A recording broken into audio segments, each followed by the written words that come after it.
अगर आपने सच्चाई बोली तो नरेंद्र मोदी आपके फोन के अंदर है, पेगासस आपके फोन के अंदर है। जैसे भी कहना है आप चौकीदार बोलो, दूसरे साइड से पता लगेगा चोर है। It was over idli, dosa and chole bhature where some food for thought was given to Rahul Gandhi as he hosted a breakfast meeting with other opposition parties. I'm Pallavi Ghosh and this week's One Take actually deciphers what was discussed and why is there a change in the Congress's strategy over a deal, over an issue which is so dear to Rahul Gandhi, and that's the Pegasus issue, and now also that of the locking of the accounts of Rahul Gandhi and many of the Congress leaders on the social media like Twitter. Well, at that breakfast meeting, there were leaders from, say, the Samajwadi Party and the RJD who told Rahul Gandhi that while we understand your anger over the Pegasus issue, this could very well emerge as the Rafale movement. Now, it must have required a lot of courage actually to say this to Rahul Gandhi, because we know the last Lok Sabha elections was all about the Rafale deal, where he actually coined this slogan, the Chocolate Chore, which actually did not work. चौकीदार चौकीदार जैसे भी कहना है आप चौकीदार बोलो, दूसरे साइड से पता लगेगा चोर है।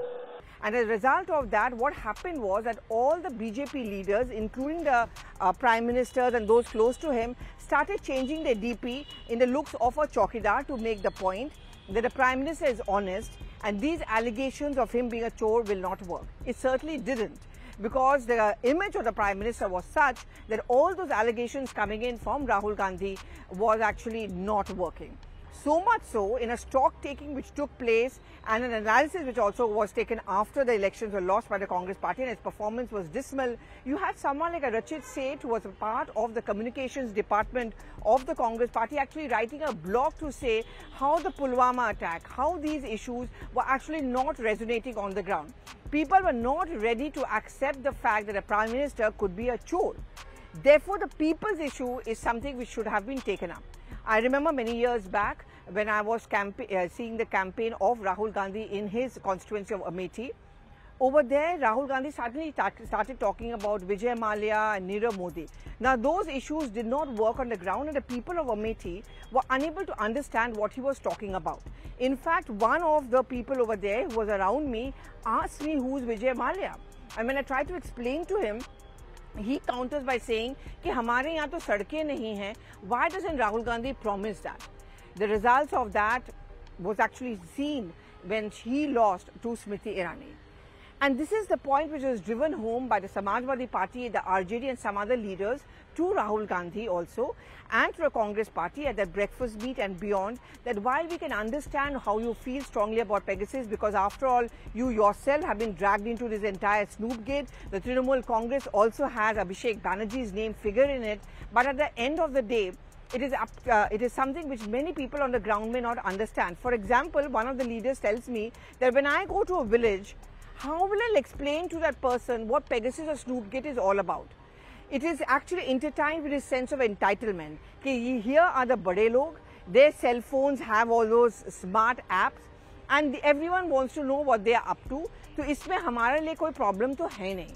So, therefore, there was a shift in strategy as far as the Congress was concerned. If you had observed, suddenly they started talking about farm laws, they started talking about rising prices. Yes, during the entire parliament session, they were talking about it, but that was something which was completely overshadowed by the Pegasus issue. It was not an easy decision which was made by Rahul Gandhi, because left to himself, he was convinced that this was the issue. This was the only issue which should actually be discussed to get out the government on. But the Trinamool Congress in that sense was much smarter. They understood that while you need to corner and question the government over the Pegasus issue, there are other issues which also needs to be discussed. For example, even as the parliament was going on here, one of the members of parliament, which is Abhishek Banerjee, was also in Tripura attacking and cornering the BJP over the allegations of BJP cadre attacking the Trinamool cadre in Tripura. We were raising this issue about lack of performance by the BJP government in Tripura. They were talking about price rise, they were talking about farm laws, and how they were intertwining it with the Pegasus issue by saying that look at the government, it spends all its money on snooping in on their political opponents, not allowing the parliament to run. And those several questions which are coming in from Derek O'Brien is, where was the Prime Minister when the OBC bill was being discussed and passed? Why was not he present in parliament? Why doesn't he spend time in parliament? It was a part of a tactical move by the TMC to actually raise the Pegasus issue, but also link it with the fact that the government was wasting its time, energy and money on these issues like snooping on political opponents, not giving importance to parliamentary procedure, whereas people were actually languishing, there were no jobs, there were COVID problems there, and also that there were rising prices and fuel price hike. Now, at the end of the day, when you go for elections, you have to talk in the language of the people. There's always been a problem with the Congress party, and many feel about Rahul Gandhi, is that he does not have the connect with the people, the art of communication. While he may be very brilliant and witty on the social media, one-on-one conversations with Rahul Gandhi, somehow when he's in a crowd, those optics don't work out. You know, him, for example, going and meeting the family of the rape victim who also died, and you know, all of that got a lot of resonance on the ground. But with that came up the other issue when his profile was locked on Twitter, and similarly that of many other Congress leaders as well, and on the grounds that this was a violation of the POCSO Act. Very well, the Congress of course made this an issue, but again on its own this issue does not work, because these are all unfortunately is actually seen or connected to the sense of entitlement of the Congress leaders or of the politicians. But there is another point of view, and which somehow makes sense, is that, you know, who are the ones who are using social media these days? It's a large number of young people. They're constantly on Instagram, Snapchat, Twitter, Facebook. When you make this an issue that, look, we were speaking up and standing up for someone, and therefore we were not allowed to interact on social media, it just could resonate with the middle class or the upper middle class and the youth, that perhaps there's a point there. Why is it that we don't have this freedom of expression? So if you remember, there was a YouTube and an Instagram account of Rahul Gandhi in which he mentioned this fact that if speaking up for the victim is a crime, then I'm guilty. He was smartly using the social media narrative and his locking of his profile to make this point and reach out to the liberals and the the upper middle class and so on. But that on its own cannot become a political issue, which is why the shift in strategy which was suggested to him. These days, a lot of feedback to the Congress for its strategy comes in actually from the Trinamool Congress. And one of the points which Mamata Banerjee is believed to have made and suggested it's all very well to talk about Pegasus, it's all very well to talk about your handles being blocked, but this issue is not enough. Somehow you have to reach out to the people and connect with them that, you know, my profile is being locked because I'm standing up for the truth. In fact, there was one reaction which is interesting which came into Rahul Gandhi's YouTube statement on locking of his account. When Rahul Gandhi said that I have a large number of million of followers on Twitter, they are not being allowed to listen to my point of view. The suggestion which came was that instead of saying my point of view, it would have been better if he had said that your point of view, the people's point of view who give their interactions with Rahul Gandhi, that does not come across on the social media space. So it's a question of narrative, it's of changing the style, it's the way you position yourself. But not many in the Congress party do muster that courage to go up and tell Rahul Gandhi. Some did, but that was at a post-mortem after the Lok Sabha elections results came out, that the Rafale issue had not worked.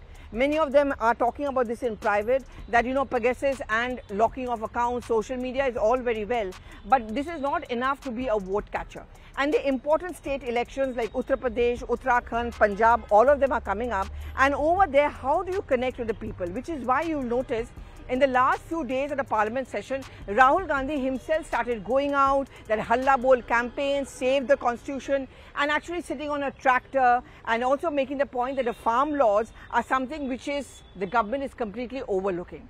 He's actually went ahead to say that this government only cares about the corporates, doesn't bother about the farmers. Now, this is something which can kind of resonate, and this was the advice which was given to him. But what I'm being told is that over the next few days, Rahul Gandhi is expected to take up the social media handle being locked, the Pegasus issue, because he deeply is convinced that this actually is an issue which could work. Now, many in the party, of course, agree with him. But ultimately, the Congress has also reconciled itself to the fact that there cannot be a repeat of the UPA 1 or UPA 2. 2024 mission can only work if the Congress party also listens to what the other opposition parties say. The TMC in that sense is coming to play an increasing role. You will notice the TMC is arm twisting, sometimes sending out this message to the Congress party that you have to show your report card. If you don't perform well in elections, then I'm sorry, you cannot call the shots. You cannot discuss our strategy. So I'm seeing those reactions, and many of them interestingly do agree with much of what I'm saying, that Pegasus locking up profiles may be alarming. These are things which need to be investigated, but that's clearly not enough.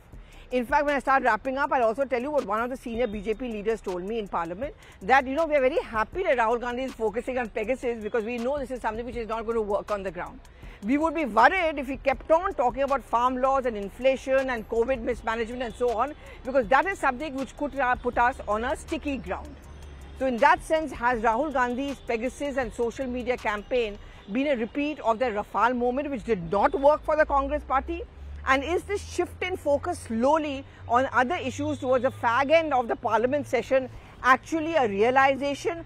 I'm afraid not, because Rahul Gandhi still is convinced that Rafale, social media actually can be an issue which can work on the ground. Well, important state elections are coming up soon. That's going to be the litmus test. Clearly, lessons are not always learned by our politicians. Do give in your reactions. We are going to be back with much more next week. Meanwhile, it will be interesting to hear what you have to say on this Pegasus or the Rafale movement of Rahul Gandhi and the Congress party.